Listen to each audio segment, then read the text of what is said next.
আজকে আমরা কি শিখবো? আজকে আমরা গুগল সার্চ কনসোলটা শিখবো, ঠিক আছে? গুগল সার্চ কনসোল আগে আমরা কি কি গুগল সার্চ কনসোলের ভিতরে কি কি শিখতে পারি সেটা আমরা আগে আলোচনা করি, হ্যাঁ?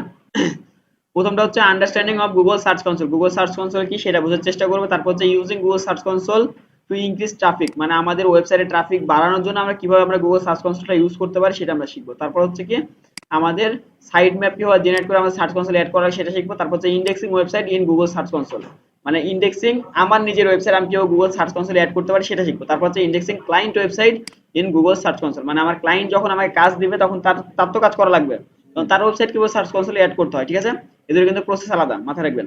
তারপর কি আছে indexing page in Google search console, আমরা কি করতে পারি আমাদের পেজটাকে গুগল সার্চ কনসোলে কিভাবে অ্যাড করবো সেটা শিখবো। তারপর হচ্ছে ক্রল স্ট্যাটাস এবং ক্রল ইউরল এই দুটার ভিতর পার্থক্য কি এবং এই দুটা কিসের জন্য হয় কখন হয় এটা আমরা শিখবো। তারপর হচ্ছে delete unnecessary website in Google search console. তো প্রথমে যাই understanding of Google search console. Google search console জিনিসটা কি মাথা রাখেন, যখন আমরা এসইও লিখে সার্চ করি, যাই লিখে সার্চ না কেন, মনে করেন আমরা এসইও লিখে সার্চ দিলাম, দেখেন এখানে অনেক ওয়েবসাইট আসছে না? এই ওয়েবসাইটগুলো আসছে কিসের জন্য? শুধুমাত্র ভিতরে এসইও করা আছে সেজন্য র্যাঙ্কে আসছে? তা কিন্তু না, এখানে আমাদের গুগল সার্চ কনসোলে এই ওয়েবসাইটগুলো অ্যাড করা আছে। গুগল সার্চ কনসোল যদি অ্যাড না করা থাকে তাহলে আপনি ততক্ষণ পর্যন্ত আপনি গুগলকে পারমিশন দেন নাই যে আমার ওয়েবসাইট আপনি শো করেন। যখন আপনি গুগল সার্চ কনসোল আপনার মানে ওয়েবসাইটে অ্যাড করবেন তখন আপনি গুগলকে পারমিশন দিলেন যে হ্যাঁ আচ্ছা ঠিক আছে এবার আপনি চাইলে আমার আমার জিনিসটা শো করাইতে পারেন। তার মানে কি আমরা যদি বুঝতে পারলাম না গুগলে র্যাঙ্ক করার জন্য কিংবা গুগলে আসার জন্য সার্চ কনসোলটা কতটা ইম্পর্টেন্ট। এখন সার্চ কনসোল এটার প্রসেসগুলো আমরা জানবো, ঠিক আছে? আচ্ছা প্রথমটা কি using Google search console to increase traffic. এটা দেখার জন্য আমাদের প্রথম কি করতে হবে, গুগল সার্চ কনসোল আগে অ্যাকাউন্ট খোলা লাগবে।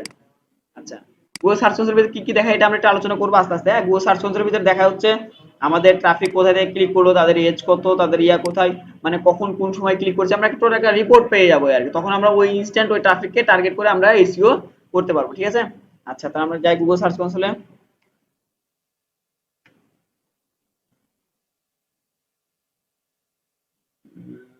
আচ্ছা গুগল সার্চ কনসোল এখানে বানানটা নিয়ে যাই আমি,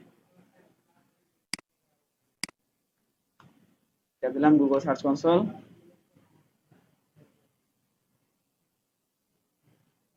আচ্ছা দেখেন প্রথম যে ওয়েবসাইট আসবে গুগল সার্চ search.google.com এ চলে আসবেন, ঠিক আছে? তারপর এটা আসার পরে স্টার্ট নাও ক্লিক করবেন। আপনার গুগল সার্চ কনসোল অ্যাকাউন্ট আগে থেকে কমপ্লিট হয়ে আছে, এটার জন্য আপনাকে এক্সট্রা কোনো অ্যাকাউন্ট ক্রিয়েট করার কোনো প্রয়োজন নাই। দেখেন এই চলে আসছে, ঠিক আছে? এটা হচ্ছে আপনার গুগল সার্চ কনসোল অ্যাকাউন্ট আগে থেকে যখন জিমেল দিয়ে ক্রিয়েট।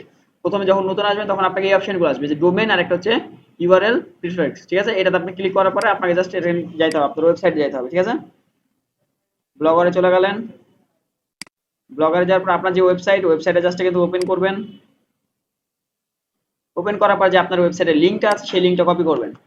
কপি করার পরে তারপর জাস্ট এখান থেকে কি করবেন, আপনার ইউআরএল প্রিফিক্সে ক্লিক করার পরে জাস্ট এখানে যাবেন। তারপর জাস্ট এখান থেকে কি করবেন, কন্টিনিউ করে আপনার যে গোটা লিঙ্ক আছে আপনার ওয়েবসাইটে ওই লিঙ্কটা কপি করার পরে জাস্ট কন্টিনিউ করলেন। এখানে কিন্তু ওয়েব পেজের লিঙ্কের কথা বলে নাই, এই জায়গায় ওয়েবসাইট ডিরেক্ট লিঙ্ক করা আছে। তারপর কি লেখা আছে গো টু প্রপার্টি, দেখেন এটা একটা প্রসেস হলো আমাদের গুগল সার্চ কনসোলে আমাদের ওয়েবসাইটটা অ্যাড করার জন্য। আবার দেখেন এটা কিন্তু আমাদের নিজেদের ওয়েবসাইট হলো। এখন আমরা আমরা কি শিখলাম, আমরা কি কি বলেছিলাম প্রথমবার, আমরা আমাদের নিজেদের ওয়েবসাইটে Google add search console add করব। তারপর কি বলেছিলাম আমাদের ক্লায়েন্টের ওয়েবসাইটে অ্যাড করব।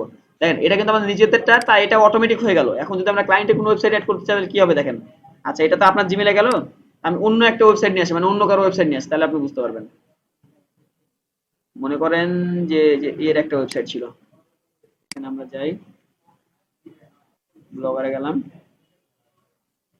এবার ওই ওয়েবসাইটটা দেখব। হ্যাঁ আচ্ছা মনে করেন যে এই যে এই ওয়েবসাইটটা আমি চাচ্ছি যে আপনাদের গুগল সার্চ কনসোলে আপনি মানে আপনারটাতে অ্যাক্সেস পান, এই ওয়েবসাইটে সার্চ কনসোল অ্যাক্সেস, ঠিক আছে? তখন আপনি কি করবেন, ড্রপ ডাউনে ক্লিক করবেন, অ্যাড প্রপার্টিতে ক্লিক করেন। তারপর যদি আপনি জাস্ট এখান থেকে প্রপার্টিটা দেন, এটা দেন, তারপর জাস্ট এখানে কন্টিনিউ করেন। এবার দেখেন নতুন জিনিস আসবে। এর আগের বার কি আসছিল, এবার কি আসছে দেখেন। এর আগের বার আপনার কিন্তু ডিরেক্ট আপনার সার্চ কনসোলে ঢুকাই দিয়েছিল, কারণ ওটা আপনার নিজের অ্যাকাউন্ট ছিল, নিজের জিমেল ছিল, নিজের শপে ছিল, নিজের ওয়েবসাইট ছিল, তাই। কিন্তু এবার দ্বিতীয়বার কি হলো, আপনাকে ডিরেক্ট কিন্তু ঢুকালেন, আপনাকে ভেরিফাই করতে বলছে। এর আগে কি ভেরিফাই চাইছিল, তা কিন্তু চাইছিল না, কারণ ওটা আপনার নিজে ছিল তাই ভেরিফাই করে। কিন্তু ক্লায়েন্টের ক্ষেত্রে কিন্তু ভেরিফাই করা লাগবে। ক্লায়েন্টের ওয়েবসাইটে যদি এক্সেস আপনি পাইতে যান, ভেরিফাই যদি না হয় তাহলে প্রবলেমটা কি হতো, যে কেউ যখন তখন মানে যে কোনো ওয়েবসাইটের লিংক এখানে অ্যাড করে দিয়ে সে সব ডিটেইলস পাই যেত ওয়েবসাইটে, ঠিক আছে না? আচ্ছা এটার জন্য বাচ্চার জন্য এই প্রসেসটা দেখেন। এখানে আপনাদের চারটা সিস্টেম আছে, এটা হচ্ছে HTML tag, Google analytics, Google tag manager, তারপর ডোমেইন নেম প্রোভাইডার, ঠিক আছে? আপনি চাইলে এই চারটা মাধ্যমে করতে পারেন। তবে সবথেকে বেস্ট মাধ্যম হচ্ছে এইচটিএমএল ট্যাগ, একদম সহজ এবং সিম্পল। পাগল হাত দেওয়ার দরকার নেই, এইচটিএমএল ট্যাগ একদম সহজ এবং সিম্পল। জাস্ট আপনি এইচটিএমএল ট্যাগে ক্লিক করবেন, এখানে ক্লিক করার পর যে একটা কোড আছে এখানে কপি করার অপশন আছে দেখবেন, কপিতে ক্লিক করলেন। কপিতে ক্লিক করার পর যখন আপনি আপনার ইয়াতে যাবেন, কোথায় গেল, এই ওয়েবসাইট, ঠিক আছে, এতে যখন ব্লগারে যাবেন এখানে জাস্ট এখানে থিম নামে একটা অপশন আছে, থিমে ক্লিক করলেন। থিমে ক্লিক করার পরে জাস্ট এখানে ড্রপ ডাউনে ক্লিক করবেন, ইডিট এইচটিএমএল যাবেন। হ্যাঁ, ইডিট এইচটিএমএল যাওয়ার পরে এখানে দেখেন যে হেড নামে একটা অপশন আছে, হেড সেকশন। যদি না পান জাস্ট এখানে এটা হেড, জাস্ট এখানে কন্ট্রোল এফ দিবেন, তারপর যে এখানে হেড লেখার পরে এন্টার দিবেন। তাহলে দেখেন হেডগুলো মার্ক হয়ে গেল আমার, ঠিক আছে। তারপর হেডের নিচে আপনি 2-3টা স্পেস দিলেন, ঠিক আছে। তারপর আপনি চাচ্ছেন যে একটু গ্যাপ থেকে এই লাইনে লিখবো আমি, আচ্ছা এই লাইনে দিলাম, ঠিক আছে, যাতে বোঝা যায় যে হ্যাঁ আমার গুগল সার্চ কনসোলে ওটা কোড, ঠিক আছে। যে কোডটা কপি করেছিলাম ওই কোডটা আমরা এখানে পেস্ট করে দিলাম। তাহলে যদি এবার আমরা এখানে সেভ করি, মনে করেন আমরা সেভ করে ফেললাম, ঠিক আছে।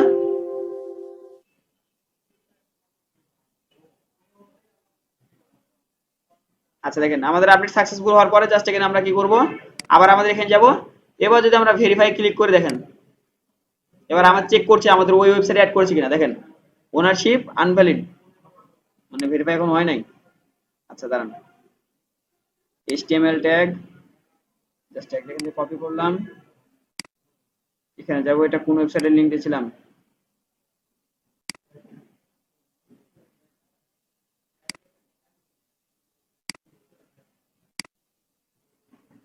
আচ্ছা সমস্যা নাই।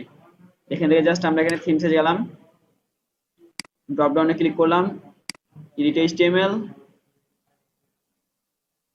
তারপর যে হেড ট্যাগের পর এটা দিলামই, ঠিকই তো আছে এখন পর্যন্ত। দেখি এটা মেবি, আমি তো এটা আপনার ওয়েবসাইটে দিয়েছি, বুঝছেন, আমি এটা ভুল করেছি, এটা যাবে হচ্ছে এই ওয়েবসাইটে। আচ্ছা এটা দিলাম না, এটা দিয়েছি। আচ্ছা আবার সেভ করি, তারপর যদি আবার যাই ওখানে সার্চ কনসোলে গেলাম, তারপর ভেরিফাই ক্লিক করি, ইনভ্যালিড এইচটিএমএল5। আচ্ছা আমি এটা আবার দিব, জাস্ট এইচটিএমএলটাকে ক্লিক করলাম, এটা কপি করলাম, এর ওয়েবসাইটে দিতে চাচ্ছিলাম তাই না, এর ওয়েবসাইটে গেলাম, আমরা আমাদের ট্যাগটা দিয়ে দিলাম এখান থেকে। কোনো কারণে হয়তো বা কিছু একটা বেশি কম বেশি হয়ে গেছে, হ্যাঁ সবই তো ঠিক আছে। আরে স্পেস চলে আসছে এখানে, তখন এর জন্যই দেখেন এগুলো মিস্টেক করা যাবে না। হ্যাঁ এবার যদি আমি সেভ করি, এখানে আপডেট হবে, প্রসেসিং চলছে, কিছু কিছু ভুল হবে, স্বাভাবিক বিষয়, একটা মানুষ হিসেবে ভুল হতেই পারে। জাস্ট একটা স্পেস ছিল, কারণ স্পেসটা তো আর দেখা যায় না, ঠিক আছে না। এবার যদি আমরা যে ওই জিনিসটা ভেরিফাই ক্লিক করি, দেখেন কি লেখা আছে, ভেরিফাইং মেথড। আচ্ছা এটা আমরা প্রথম থেকে করি, হ্যাঁ আচ্ছা এটা আমরা রিমুভ প্রপার্টিতে ক্লিক করি, রিমুভ ক্লিক করলাম। আচ্ছা আমরা এটা প্রথম থেকে অ্যাড করবো, জাস্ট এখানে ক্লিক করলাম, অ্যাড প্রপার্টিতে যাব, এর ওয়েবসাইটের নাম কি ছিল, এর ওয়েবসাইটের নাম ছিল হচ্ছে ঠিক এটা, এর ওয়েবসাইটটা কপি করলাম, কপি করার পরে ওয়েবসাইটটা এখানে দিলাম, তারপরে এখানে জাস্ট কন্টিনিউ ক্লিক করলাম, ক্লিক করার পরে আমার এটা কি দিল, ভেরিফাইং মেথড, তারপর যে গো টু প্রপার্টি। ও তখন ভেরিফাই হয়েছিল, জাস্ট একটা ইরর দেখালো তাই দেখেন অ্যাড হয়ে গেছে, আমরা ঠিকঠাকই দিয়েছিলাম, মানে জাস্ট কোনো কারণে একটা টেকনিক্যাল ইরর দেখাইছিল তাই, ঠিক আছে। আপনারা জাস্ট ওভাবে ভেরিফাই ক্লিক করুন, ভেরিফাইটা হয়ে গেছে দেখেন। তাহলে আমরা কিভাবে করতে পারি, আমাদের ক্লায়েন্টের ওয়েবসাইট অ্যাক্সেস আমরা এভাবে পাইতে পারি। আচ্ছা এবার আমাদের কি করতে হবে, ওয়েবসাইটের প্রথম কাজ কি, ওয়েবসাইটের প্রথম কাজ হচ্ছে এক্সএমএল ট্যাগ জেনারেট করা, ঠিক আছে, সাইট ম্যাপ জেনারেট করা, ঠিক আছে। এই যে এটা ঢোকার পরে প্রথম কাজ কি হবে আমাদের, সাইট ম্যাপ অপশন জেনারেট করা। আপনি যদি সাইট ম্যাপ জেনারেট যতক্ষণ না করবেন না ততক্ষণ গুগল আপনার, মানে এটা তো জাস্ট ক্লায়েন্ট আপনাকে অ্যাক্সেস দিল, এটা তো গুগলকে অ্যাক্সেস দেন না আপনি, এখন গুগলকে তো জানান নাই। গুগলকে জানার জন্য কি করতে হবে আপনাকে, সাইট ম্যাপটা জেনারেট করে দিতে হবে গুগলকে, গুগলকে বোঝাতে হবে যে হ্যাঁ তুমি চাইলে এখন আমার ওয়েবসাইটটা তোমার সাইটে কিংবা গুগলে দিতে পারো, কিংবা মানুষকে দেখাইতে পারো, ঠিক আছে। এটার জন্য কি করতে হবে আপনাকে, প্রথমে যে সার্চ দিবেন ইয়াতে, আচ্ছা এটা কাটটাতে গেলাম, এটা আপনারটা করি, এটা দেন। আচ্ছা এখানে আমাদের যেতে হবে, সার্চ দিতে হবে site map generator for blogger, ঠিক আছে। এখানে ক্লিক করার পরে যে প্রথম যে লাইনটা অপশনটা আসবে এখানে ক্লিক করবেন, এখানে ক্লিক করার পরে আপনাদের যে ওয়েবসাইটের লিংক আছে, ইউআরএলটা আছে, এটা কপি করবেন। এখানে যাওয়ার পরে মানে যে কোনো একটা ওয়েবসাইটে গেলেই হলো, site web generator for blogger যে কোনো একটা ওয়েবসাইটে গেলে আপনাকে সব সেম জিনিসটাই দিবে, মানে আলাদা কোনো কিছু দিবে না। আচ্ছা, এই চলে আসছে। আসার পরে আপনি জাস্ট এখানে গিয়ে যেটা যেটা আছে না, একটা লিংক দেওয়া আছে কিন্তু, যে নিবানন নাকি যেন একটা .com দেওয়া আছে, আপনি জাস্ট এটা কেটে দিবেন। এটা জাস্ট কেটে দিলাম। তারপরে আমাদের যে ওয়েবসাইটের লিংক আছে সেটা আমরা এখানে পেস্ট করে দেবো। হ্যাঁ, দেখেন আমাদের ওয়েবসাইট লিংক আছে। তারপর জেনারেট এইচটিএমএল সাইট ম্যাপ, এখানে ক্লিক করব। তারপর এটা নিচে এসে দেখবো যে আমাদের একটা সাইট ম্যাপ এরা জেনারেট করে দিয়েছে। হ্যাঁ, এই দেখেন এটা হচ্ছে আমাদের সাইট ম্যাপ জেনারেট করে দিয়েছে। দেখেন এখানে হয়তো বা কোনো প্রবলেম হবে, সাইট ম্যাপ কিন্তু এত ছোট না। আচ্ছা, এইটুকু আমাদের প্রয়োজন, এইটুকু আমরা কপি করে নিই। আচ্ছা দেখেন এই ওয়েবসাইট কিন্তু প্রপার কিন্তু কাজ করলো না। হ্যাঁ, দেখেন আমাদের এটা কপি করলাম, আমরা ব্যাক চলে যাই ওয়েবসাইট থেকে। আচ্ছা, আমরা আরেকটা ওয়েবসাইট ট্রাই করি, ওটাতে কাজ করে না, আরেকটা ওয়েবসাইট কাজ করবে। ঠিক আছে, তারপরে দেখেন এবার এটা এখানে কি করলাম, উইন্ডোজ ভি দিলাম, আমাদের যে ইউআরএল আছে ইউআরএলটা দিলাম, তারপরে যে জেনারেট সাইট ম্যাপে ক্লিক করলাম। আচ্ছা দেখেন আমাদের কিন্তু দুইটা ওয়েবসাইট থেকে কাজ করা লাগবে। ঠিক আছে, একটা ওয়েবসাইটে দিয়ে দেয় কিন্তু দুটো ওয়েবসাইটে কাজ করা লাগবে। কারণটা আমি বলি, দেখেন এখন যদি আমরা সাইট ম্যাপ আগে আমাদের ইয়া করতে হবে, সাইট ম্যাপ জেনারেট তো করে দিলাম, আমাদের একটা সাইট অ্যাড করা লাগবে। সাইট অ্যাড করার জন্য প্রথমে কি করতে হবে, আমাদেরকে ব্লগারে যেতে হবে, এখান থেকে ব্যাক যাই, কারণ আমাদের সেটিংসে যেতে হবে। এখান থেকে কি করব, সেটিংসে ক্লিক করলাম। ক্লিক করার পরে নিচে দেখবেন robots.txt খুঁজে বের করবেন। robots.txt কোথায় লেখা আছে, নিচে যাবেন, এই যে দেখেন ইনেবল কাস্টম robots.txt, এটা ক্লিক করবেন। তার মানে আমরা গুগলের রোবটকে আমরা পারমিশন দিচ্ছি যে আমার ওয়েবসাইটটা তুমি গুগলে দেখাও। এটা কিন্তু গুগলের রোবটকে পারমিশন দেওয়া। ঠিক আছে, রোবটের টেক্সটে যাবেন, প্রথমে লাইন কি ছিল, উইন্ডোজ ভি দেন, এই যে এটা হচ্ছে আমার মেইন জিনিস। ঠিক আছে, তারপর আবার একটা ইন্টার দিবেন, তারপর উইন্ডোজ ভি দিবেন, তারপরে যেটা আছে না, এই যে ও দেখানোর কথা ছিল এই টোটালটা এক জায়গাতে দেওয়ার কথা ছিল, কিন্তু ওরা এক জায়গাতে না দিয়ে দুটো ওয়েবসাইট থেকে আমার আলাদা হয়ে নিতে হলো। ঠিক আছে, এবার যদি আমরা সেভ করি তাহলে কিন্তু সেভ হবে। দেখেন ইরর দেখাচ্ছে কোনো কারণে, এখানে স্পেস টিসেস পড়ে গেছে, তাহলে পরে নাই। আচ্ছা, এবার হয়েছে দেখছেন। আচ্ছা, এই টোটালটা আমরা একসাথে জাস্ট দিয়ে আমরা কি করলাম, গুগলকে পারমিশন দিলাম যে এখন আপনি চাইলে আমার ইয়া দেখাইতে পারেন। আরো একটু কাজ আছে, আপনার যেটা আছে না, এটা চেক করা যায় কিন্তু ওয়েবসাইট থেকে, যে আপনার ইয়া ওয়েবসাইট। ঠিক আছে, এখানে যে কি দিবেন, একটা স্ল্যাশ দিবেন, তারপর লিখুন হচ্ছে সাইটম্যাপ ডট এক্সএমএল, তারপর যদি আপনি ইন্টার দেন, যদি এখানে কোনো কোড দেখায় তাহলে আপনার এই যে যেমন এই কোডটা দেখাচ্ছে, তার মানে আপনার এই কোডটা এখন পর্যন্ত গুগলে মানে দেওয়া হয়ে গেছে, অলরেডি গুগলের কাছে পৌঁছানো হয়ে গেছে, কিন্তু আপনার কিন্তু এখনো অ্যাড হয় নাই।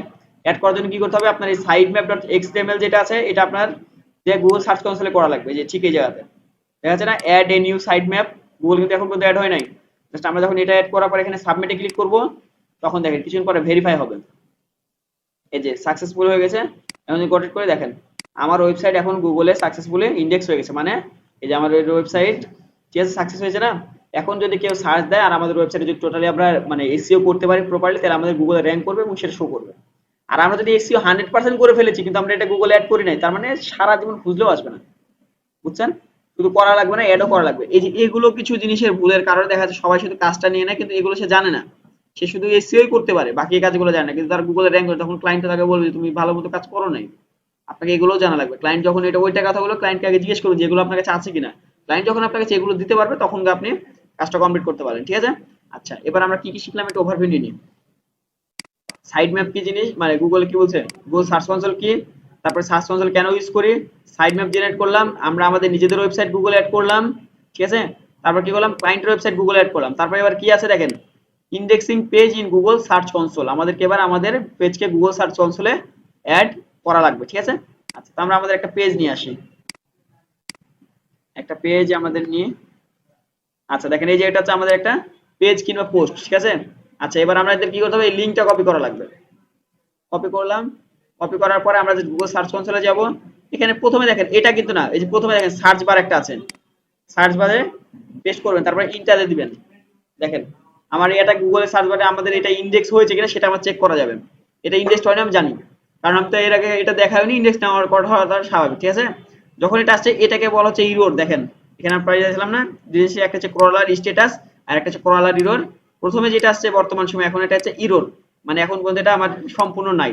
যদি আমরা রিকোয়েস্ট ইন্ডেক্সিং ক্লিক করি, দেখেন কি বলছে, take a minutes or two, মানে মানে 1 মিনিট থেকে 2 মিনিট সময় লাগবে, কিন্তু এটা কিন্তু অনেক সময় 10 মিনিট 15 মিনিট 20 মিনিট আধা ঘন্টাও লাগতে পারে। তাই আপনাকে বারবার এটাকে নিয়ে হেডেক নেওয়ার দরকার না, আপনি জাস্ট এখানে সাইডে ক্লিক করে এটা মিনিমাইজ হয়ে যাবে। ঠিক আছে, এটা কিন্তু অটোমেটিক হবে। দেখেন এটা 48 ঘন্টার ভিতরে আপনার এই পেজটা গুগলে অ্যাড হয়ে যাবে, এবং কেউ যদি এই পেজের কোনো কিছু সার্চ দেয় তাহলে গুগলে আপনার পেজটাকে শো করবে। ঠিক আছে, বুঝতে পেরেছেন তো এটাতে? কারণ কনফিউশন আছে এটা না? আচ্ছা, তাহলে আমরা কি বুঝলাম, ক্রলার স্ট্যাটাস আর ক্রলার রিলোডটা এখান থেকে আলোচনা করা হয়ে গেল।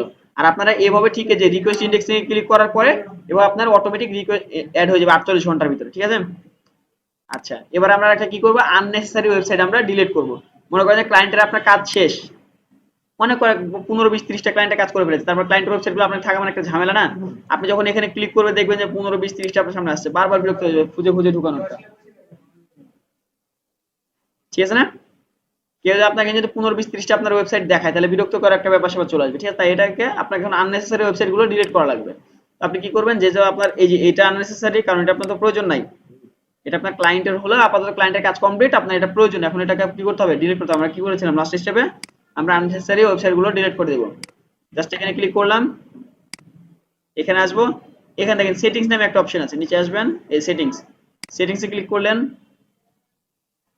তারপর নিচে আসবেন, গটেটে ক্লিক করার পরে যে গটেটে ক্লিক করা লাগবে, আর সবার কাছে নাও আসতে পারে, তারপর জাস্ট এখান থেকে রিমুভ প্রপার্টিসে ক্লিক করবেন। তারপর যে রিমুভ প্রপার্টিসে যাবেন, দেখেন এবার কি আপনার কিছু আছে, তারটা নাই। বুঝছেন, এভাবে আমরা কাজগুলো সম্পূর্ণ করবো। এটা যদিও বা অনেক ছোট কাজ, কিন্তু অনেক ইম্পর্টেন্ট, মোস্ট ইম্পর্টেন্ট কাজ। এটা দেখা যায় আপনি টোটালি এসইও না করে কোনো একটা অক্ষরের কারণে আপনার ওটা মানে আপনার পোস্ট পেজে র্যাঙ্ক করতে পারে, কিন্তু এটা যদি না থাকে আজীবন র্যাঙ্ক করা সম্ভব, গুগলে আসবেই না, অসম্ভব। ঠিক আছে, আচ্ছা তাহলে আজকে ক্লাস এই পর্যন্তই। আপনারা এই জিনিসগুলো বাসায় গিয়ে প্র্যাকটিস করবেন এ টু জেড। আপনাদের সহজ গুণ হতে পারে কিন্তু ভুলে যাবেন, কিন্তু দুদিন মানে একদিন দুই দিনের মাথায় কিন্তু ভুলে যাবেন যদি প্র্যাকটিস না করেন জিনিসটা। আচ্ছা ঠিক আছে, তাহলে এটা আপনাদের হোমওয়ার্ক থাকলো।